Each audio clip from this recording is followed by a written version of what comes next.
coming out of the rock over there, that makes me think back in the Bible in the book of Numbers, when Moses was leading the children of Israel in the wilderness, and they started getting all upset because, well, they didn't have any water, they didn't have any food, and they just thought Moses had led them out of Egypt, out of bondage, out into the wilderness to die. And so they got all upset, and so God talked to Moses and told him to go speak to the rock. And he said, when you speak to the rock, the water will come flowing out. And so Moses and Aaron brought all the congregation together, and they got them together, and he took a stick and he hit the rock twice with the stick. So he really didn't do what God told him to do, but God still blessed it anyway, because the water began flowing out of the rock. And all of a sudden they had plenty of water to drink, they had plenty of water for all of their animals, and so God just blessed, just like he does in our life.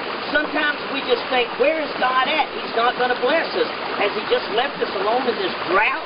But you know what? Every time we call on the name of the Lord, God comes through right on time. He's an on-time God, and he'll bless us. And just like the water flowing from the rock, and when he starts blessing like that, oh boy, do I get excited.